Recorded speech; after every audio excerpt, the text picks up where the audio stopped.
Oke, bismillahirrahmanirrahim. Assalamualaikum warahmatullahi wabarakatuh. Gimana nih kabarnya teman-teman semuanya? Semoga kita semua selalu diberikan kesehatan oleh Allah Subhanahu wa Ta'ala.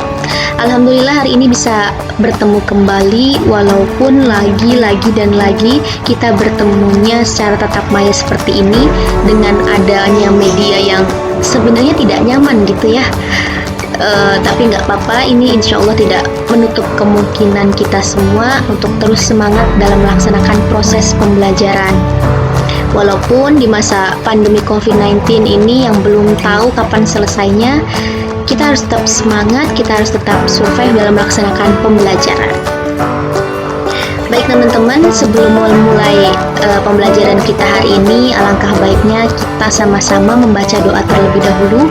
Kalian bisa skip videonya untuk berdoa terlebih dahulu. Baiklah teman-teman, jadi hari ini kita akan mereview kembali materi yang sudah disampaikan, yakni terkait profil organisasi dan perencanaan program kerja kehumasan.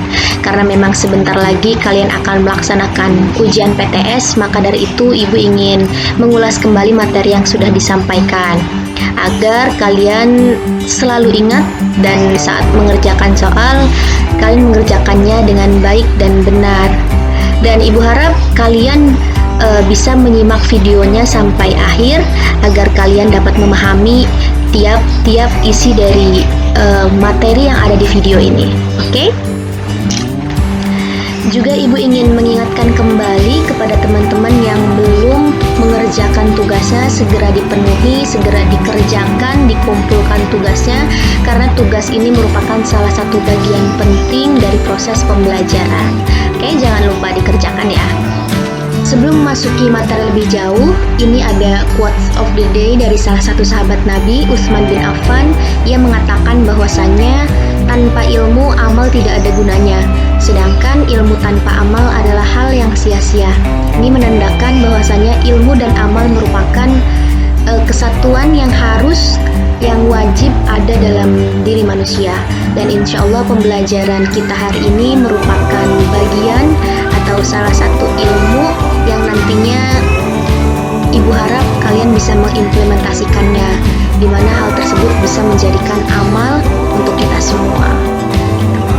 Oke, jadi pembahasan pertama kita kali ini terkait profil perusahaan atau organisasi. Ada yang masih ingat nggak nih apa itu profil perusahaan atau organisasi? Ya, jadi profil perusahaan itu merupakan alat komunikasi atau alat informasi di mana tujuannya itu untuk menjelaskan serta menggambarkan detail perusahaan. Jadi melalui profil perusahaan itu sendiri bisa menjelaskan, bisa menggambarkan serta menginformasikan apa yang dimiliki kepada khalayak publik. Itu tentu yang ia tampilkan hanya kelebihan atau keunggulannya saja. Tuh. Dan memang profil perusahaan ini menjadi bagian terpenting dari sebuah perusahaan atau organisasi. Kita bisa lihat bahwasanya semua perusahaan atau semua organisasi pastinya memiliki profil perusahaan gitu. Dan sebenarnya profil perusahaan itu dibuat ada maksudnya nggak sih? Ada manfaatnya nggak sih? Apa semata-mata dibuat saja? Dan memang ada manfaatnya gitu profil perusahaan dibuat itu. Yang pertama, sebagai media promosi terdepan. Apalagi ditampilkannya keunggulan-keunggulan di dalam profil perusahaan tersebut. Tentu tidak lain tidak lebih itu memang tujuannya untuk mempromosikan perusahaan atau organisasi itu sendiri. Dan yang kedua, untuk menarik minat masyarakat. Artinya, menarik minat masyarakat ini ada dua kemungkinan. Yang pertama, menarik minat masyarakat untuk bergabung di dalam perusahaan atau organisasi itu sendiri, atau menarik para investor untuk menyumbangkan atau menginvestasikan dananya kepada perusahaan itu. Dan ini banyak sekali bentuk media profil perusahaan atau organisasi. Jadi bentuk media profil perusahaan itu tidak semata-mata hanya berbentuk selembaran kertas seperti pamflet, gambar atau lainnya. Di sini banyak sekali jenisnya. Yang pertama ada wujud buku, sebagai contohnya ada di bawah ini dari buku profil organisasi Fakultas Psikologi Atmajaya. Selain itu juga ada media presentasi seperti PPT dan juga ada website, video profil, pamflet, dan gambar. Sebagai contohnya juga ada di bawah ini. Dan apalagi sekarang lagi gempar-gemparnya sosial media, dan biasanya perusahaan itu bisa membagikan melalui sosial medianya seperti Instagram, Facebook, profil perusahaan yang ia miliki. Nah, di sini ada cara membuat profil perusahaan atau organisasi yang baik dan benar. Mungkin teman-teman sudah mengetahui bahkan sudah mengimplementasikan bagaimana pembuatannya dengan kalian sudah membuat profil SMKN 25 dan diupload di kanal Instagram kalian masing-masing. Akan tetapi di sini Ibu ingin menjelaskan kembali, ingin mempertegas kembali bagaimana sih cara membuat profil perusahaan atau organisasi yang baik dan benar itu. Jadi pada poin pertama, ketika kita ingin membuat profil perusahaan itu harus singkat, padat, dan jelas. Itu artinya tidak boleh terlalu bertele-tele, tidak boleh membuang-buang waktu, akan tetapi walaupun singkat, walaupun padat, itu dapat menyita perhatian masyarakat. Itu. Dan di sini ada maksimal pembuatannya.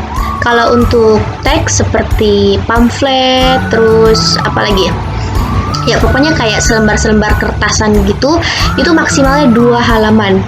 Kecuali memang bentuknya wujud buku, itu boleh lebih dari 2 halaman, karena biasanya kalau buku itu kan berlembar-lembar ya dek, jadi boleh lebih dari 2 halaman. Dan untuk video profil itu maksimalnya 10 menit, nggak boleh lebih. Kalau misalnya lebih, biasanya itu akan menimbulkan rasa bosan penonton, apalagi kalau videonya itu monoton gitu ya, itu aja. Dan untuk poin kedua, yakni langsung ke pokok permasalahan. Ini masih saling berkaitan ke poin pertama, bahwasanya ketika ingin membuat profil perusahaan itu jangan terlalu banyak basa-basi, tetapi langsung to the point gitu. Langsung masuk ke aspek utama yang dianggap penting untuk ditampilkan. Jadi dalam pembuatan profil perusahaan itu tidak semuanya ditampilkan pada profil organisasi itu sendiri. Kita harus pintar-pintar memilah apa saja yang harus ditampilkan di dalam profil perusahaan itu. Dan untuk poin yang ketiga, yakni menggunakan data yang akurat. Jadi pada pembuatan profil organisasi harus menggunakan data yang valid dan sesuai dengan fakta. Itu artinya perusahaan ketika ingin membuat profil organisasi tidak boleh mencantumkan data-data yang palsu yang bukan dimiliki oleh perusahaan itu sendiri. Karena kalau misalnya mencantumkan data-data yang palsu, atau mungkin sekarang disebutnya data hoax kali ya, itu justru akan merugikan perusahaan itu sendiri gitu. Dan sekarang kan masyarakat jauh lebih pintar ya dek. Bayangin kalau masyarakat itu mencari tahu sebenarnya ini profil organisasi bener nggak sih? Ya kalau misalnya data yang ditampilkan itu data palsu, maka masyarakat akan menganggap atau mencap jelek perusahaan itu sendiri. Dan untuk poin yang keempat, informasi yang ditampilkan itu harus up to date. Artinya pastinya perusahaan itu memiliki banyak perubahan gitu. Maka dari itu perusahaan harus menampilkan data-data pada profil perusahaan itu yang bersifat up to date gitu. Harus yang terbaru. Dan di sini juga informasinya harus dirubah minimal 6 bulan sekali. Gitu. Jadi jangan data-data yang lama, data-data yang beberapa tahun yang lalu, mentang-mentang prestasinya internasional dimasukkan gitu. Tidak boleh gitu ya. Dan untuk poin yang kelima, dalam pembuatan profil perusahaan itu harus bersifat kreatif. Itu artinya tujuannya itu untuk, karena sekarang kan masyarakat lebih suka yang apa ya, visual gitu ya Dek, yang dilihatnya banyak warna, banyak animasi, itu justru masyarakat suka gitu. Maka dari itu kalian ketika ingin membuat profil perusahaan itu harus kreatif, tidak boleh polos atau warnanya terlalu nabrak atau lainnya. Nah, di sini ada sistematika dan isi profil perusahaan. Sebenarnya ketika kita ingin membuat profil perusahaan, itu tidak ada aturan khusus harus seperti ini atau seperti itu. Melainkan kita harus mengacu pada pembahasan sebelumnya, bahwasannya ketika membuat profil perusahaan harus bersifat kreatif. Jadi sekreatif mungkin kalian membuatnya, dan terserah akan menampilkan aspek apa saja. Yang terpenting aspek tersebut layak ditampilkan pada profil perusahaan itu sendiri. Namun di sini kita akan membahas hal-hal yang biasanya perusahaan itu tampilkan dalam membuat profil perusahaan. Yang pertama, perusahaan selalu menampilkan nama dan logo perusahaan itu sendiri. Logo perusahaan itu menjadi wakil visi, prinsip bisnis, dan menjadi image dari suatu perusahaan itu sendiri. Maka dari itu, logo menjadi bagian terpenting atau bisa dibilang sesuatu yang sakral dari perusahaan itu sendiri. Maka dari itu biasanya logo itu selalu disimpannya di atas, atau kalau di video profil itu biasanya di depan videonya, seperti itu. Jadi nama dan logo itu selalu bersampingan dan taruhnya itu atau disimpannya di atas. Ini sebagai contohnya dari PT Indojaya Mitra Perkasa, logonya ada di samping kirinya dan namanya ada di tengah-tengahnya, itu tengah atas ya. Lalu yang kedua, ada sejarah perusahaan. Kenapa sih sejarah perusahaan itu harus ditampilkan dalam profil perusahaan? Padahal kan itu udah lama banget gitu, udah lampau, kenapa harus ditampilkan? Jadi tujuan ditampilkannya sejarah itu yang pertama, perusahaan memberikan gambaran tentang landasan berdirinya perusahaan itu sendiri. Dan yang kedua, dengan adanya sejarah, masyarakat dapat merasakan betul perjalanan dari dirintisnya usaha tersebut. Sebagai contohnya ini dari PT Indojaya juga. Jadi sejarah perusahaannya tidak usah banyak, tidak usah panjang lebar dituliskan pada profil organisasi, akan tetapi poin pentingnya saja gitu yang harus ditampilkan. Nah, yang ketiga ada visi misi perusahaan. Ini sangat penting ya untuk ditampilkan, karena visi perusahaan itu masyarakat dapat mengetahui tentang cita-cita atau tujuan besar perusahaan yang ingin dicapai dalam jangka panjang. Jadi dengan adanya visi, perusahaan dapat tahu nih, apa saja sih sebenarnya cita-cita yang ingin dicapai, apa sih tujuan berdirinya perusahaan ini, seperti itu. Dan untuk misi perusahaan itu sendiri merupakan gambaran tentang bentuk upaya yang telah atau harus terus-menerus dilakukan. Sebagai contohnya ini dari PT Indojaya juga ada visi dan misi perusahaan itu sendiri. Dan yang terakhir yang harus atau yang biasanya perusahaan tampilkan itu ada kegiatan dan kinerja karyawan. Jadi di dalam kegiatan dan kinerja karyawan itu ada beberapa hal terkait. Yang pertama ada portofolio perusahaan, jenis produk yang ditawarkan, target penjualan, dan lain-lain. Selain yang sudah ditampilkan pada layar ini, sebenarnya memang ada banyak hal yang ditampilkan pada profil perusahaan, seperti keunggulan perusahaan yang dimiliki, terus prestasi-prestasi yang dimiliki perusahaan, dan sebenarnya memang hal tersebut justru yang dilirik oleh masyarakat, seperti keunggulan dan prestasi, gitu. Mungkin pembahasan terkait profil perusahaan dicukupkan sampai di sini karena memang materinya sudah habis. Mungkin teman-teman yang ingin bertanya bisa gunakan saluran komentar pada Google Classroom atau bisa juga grup WhatsApp, atau kalian juga bisa komentar di bawah sini, nanti insya Allah akan Ibu balas. Dan untuk pembahasan kedua kita kali ini, atau kita mereview kembali materi yang sudah disampaikan terkait perencanaan program kerja kehumasan.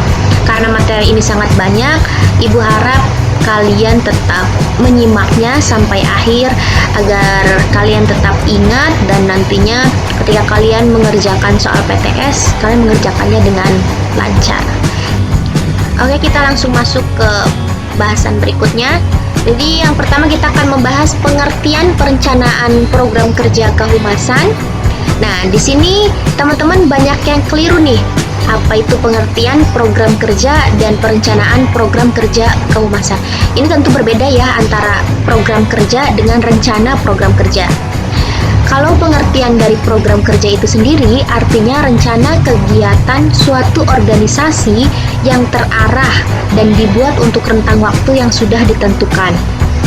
Sedangkan kalau rencana program kerja itu merupakan beberapa prosedur dan juga kegiatan yang akan dilakukan sebagai suatu persiapan dalam melaksanakan tanggung jawab profesi kehumasan. Itu artinya ketika kita ingin melaksanakan atau melakukan program kerja, kita harus membuat rencananya terlebih dahulu. Kita harus membuat rencana program kerjanya, dan itu juga sebagai persiapan agar dalam melaksanakan program kerjanya itu dapat berjalan dengan lancar. Nah, untuk tujuan rencana program kerja kehumasannya, jadi rencana program kerja dibuat itu nggak semata-mata dibuat, pasti ada tujuannya. Dan tujuannya itu untuk mengelola berbagai aktivitas humas sehingga perencanaan tersebut dapat diwujudkan apabila terorganisir dengan baik melalui manajemen humas itu sendiri.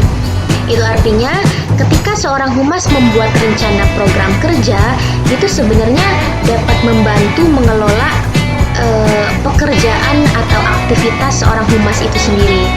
Karena kalau misalnya sudah ada rencana program kerja, seorang humas tahu nih apa saja hal yang harus dilakukan, apa saja hal yang harus dikerjakan.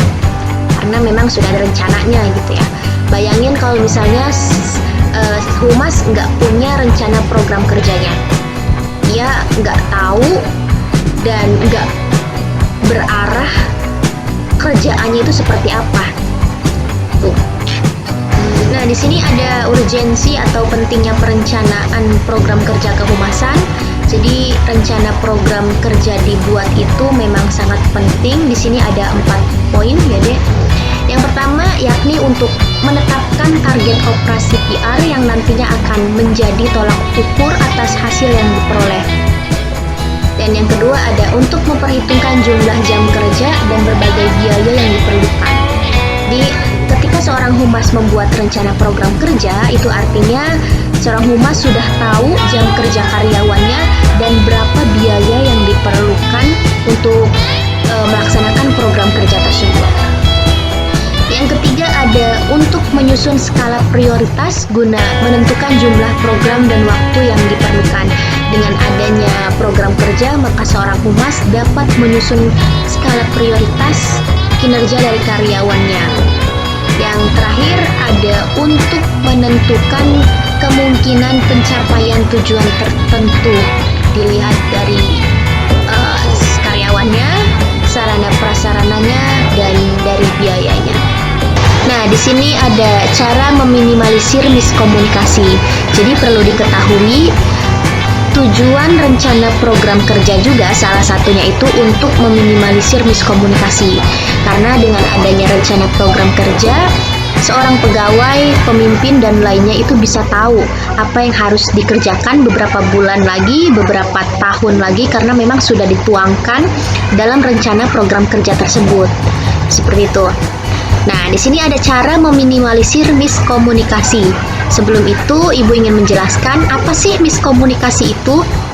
Jadi miskomunikasi atau sering juga disebut dengan miskonsepsi itu merupakan salah penerimaan atau salah penanggapan suatu komunikasi. Ini sering terjadi ya dalam suatu perusahaan atau organisasi. Dan di sini ada 5 cara untuk meminimalisir miskomunikasi. Yang pertama ada sumber komunikasi, yakni seorang humas harus mengetahui siapa yang tepat untuk diajak berkomunikasi. Dan seorang humas harus melihat dari kriteria orang tersebut, yakni harus berkompeten, harus jujur, profesional, dan lain-lainnya. Dan yang kedua ada pesan komunikasi. Seorang humas dalam menyebarkan informasinya, pesan yang disampaikan harus sesuai dengan bahasa komunikan, adat, kepercayaan, dan lain-lain. Misalnya, seperti yang Ibu bilang waktu kemarin, bahwasanya ketika seorang humas ingin menyampaikan informasi kepada orang asing, maka bahasa yang harus digunakan itu harus bahasa Inggris gitu. Tidak mungkin kan seorang humas menyampaikannya dengan bahasa Indonesia atau bahasa lainnya. Itu nantinya orang asing tersebut tidak akan paham apa yang ia komunikasikan. Dan yang ketiga ada media komunikasi. Humas harus tahu media yang mana yang cocok untuk menyebarkan informasinya. Jadi sebenarnya media ini, karena kan sekarang lagi hits banget media sosial ya. Jadi seorang humas juga harus tahu nih, sebenarnya informasi ini wajib gak sih atau harus gak sih di-share ke sosial media gitu. Yang keempat ada sasaran komunikasi. Jadi informasi yang disebar ini sebenarnya hanya untuk perusahaan-perusahaan terkait atau memang untuk masyarakat luas. Tuh, ini harus diperhatikan juga ya, Dek. Dan yang terakhir ada biaya komunikasi. Ini juga sangat penting ketika ingin melaksanakan komunikasi. Nah, selanjutnya ada prosedur kerja kehumasan. Di sini ada 4 tahap seorang humas dalam melaksanakan pekerjaannya. Tahap pertama ada fact finding atau pencarian data, yakni seorang humas harus mampu menganalisis data, menyusun masalah guna untuk menentukan orang-orang yang akan menggarap masalah tersebut. Jadi pada tahap ini seorang humas mengumpulkan serta menyusun masalah yang nantinya akan diserahkan atau seorang humas akan menentukan seseorang yang dapat menyelesaikan atau memecahkan masalah tersebut. Tuh. Dan yang kedua di sini ada planning decision atau penyusunan rancangan. Dalam tahap ini seorang humas dapat memberikan keputusan apa saja yang nantinya ada dalam program kerja tersebut. Dan yang tahap ketiga, ini tahap yang paling penting, adalah tahap komunikasi. Jadi semua bidang itu sebenarnya wajib adanya tahap komunikasi karena memang ini sangat penting ya, Dek.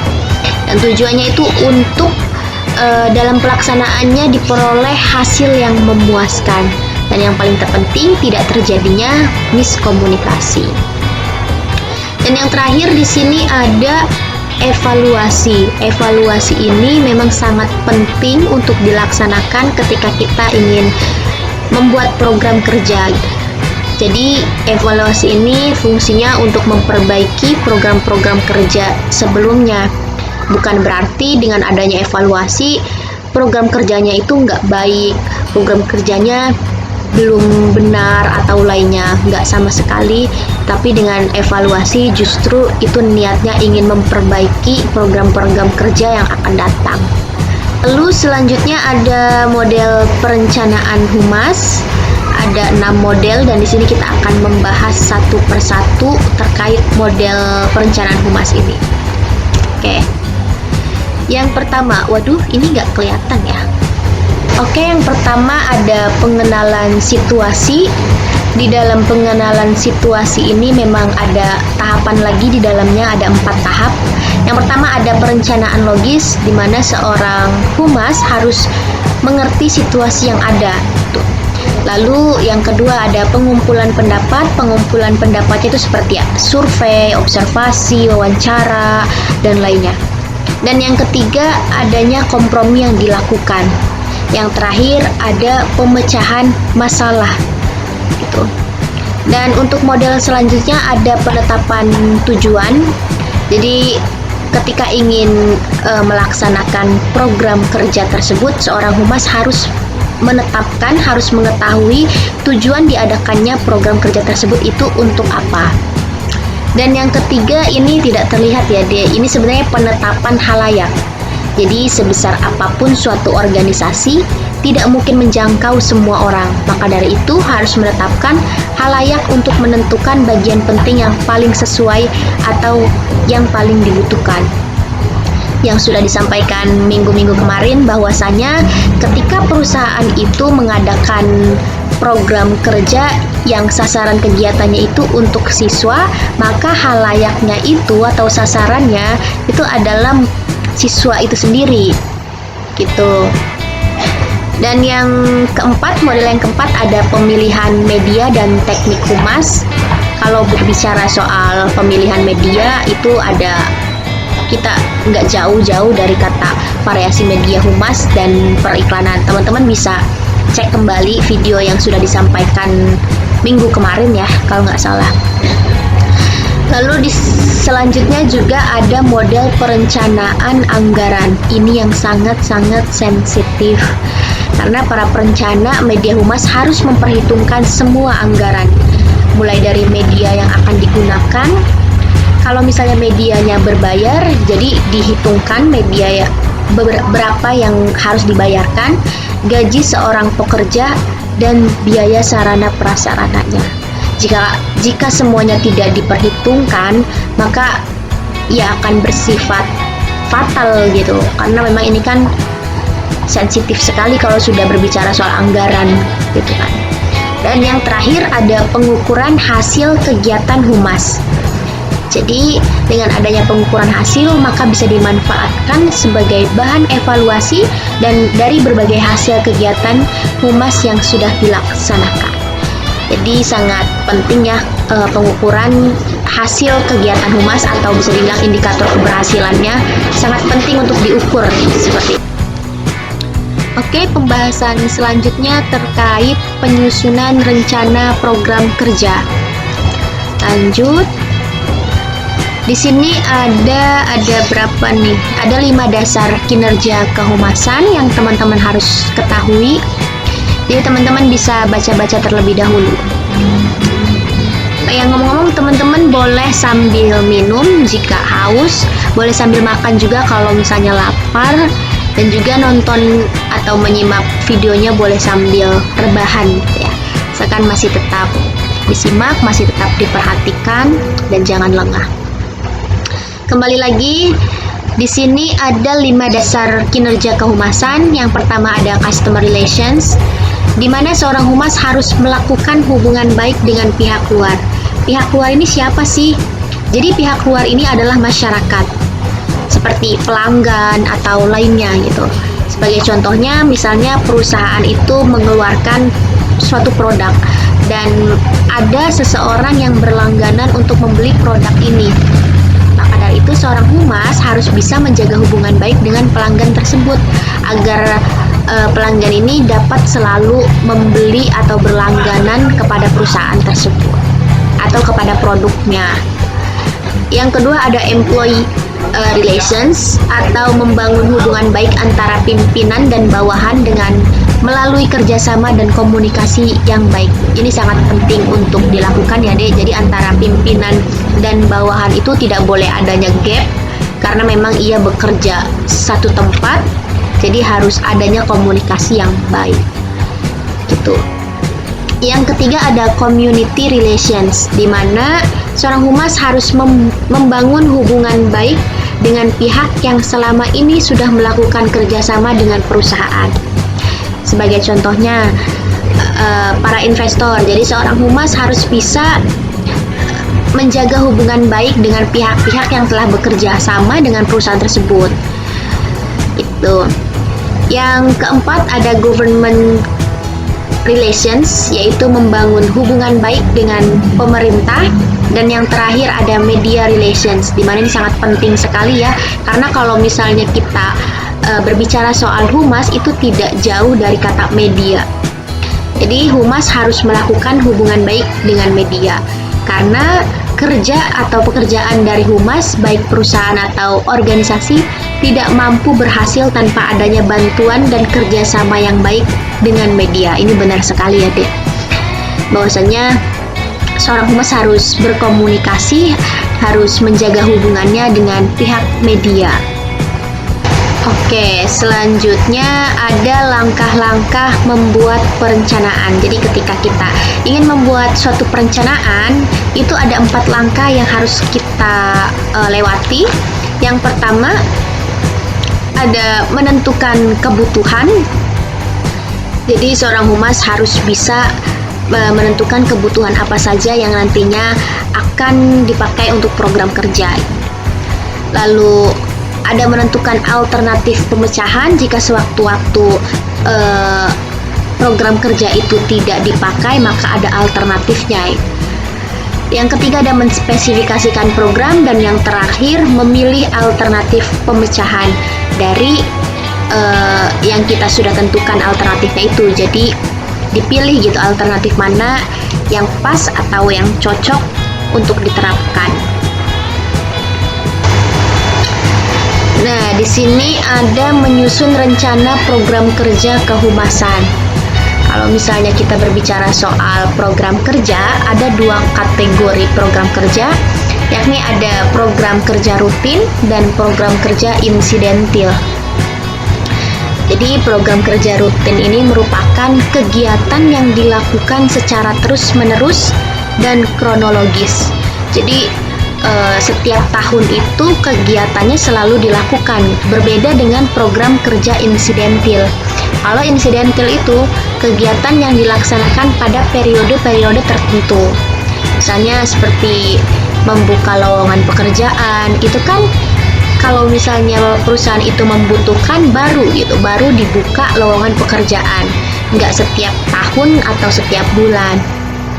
Lalu contoh program kerja insidentil yang lainnya, menambah alat kerja yang mendukung kinerja humas, mengusulkan dan menyelenggarakan forum di lembaga pendidikan. Kalau untuk contoh dari program kerja rutin, di sini ada menerbitkan press release setiap kegiatan di lembaga pendidikannya. Juga ada menerbitkan media cetak internal. Kalau misalnya di sekolah itu namanya mading, mungkin teman-teman sering memajang hasil karya kalian gitu ya di mading. Nah, itu bisa dibilang program kerja rutin karena memang harus selalu per bulannya itu harus dirubah kan ya. Dan yang ketiga ada memasukkan berita tentang kegiatan di lingkungan lembaganya di web tertentu. Dan masih banyak lagi teman-teman bisa baca, dan teman-teman juga bisa cari di internet apa saja contoh dari program kerja rutin dan program kerja insidentil. Pembahasan kita kali ini sampai di sini.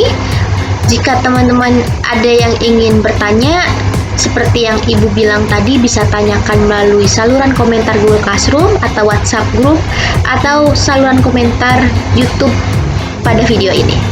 Terima kasih banyak sudah menyimak videonya sampai akhir. Semoga pembelajaran kita kali ini dapat bermanfaat dan semangat terus, semangat untuk PTS-nya. Terima kasih. Assalamualaikum warahmatullahi wabarakatuh.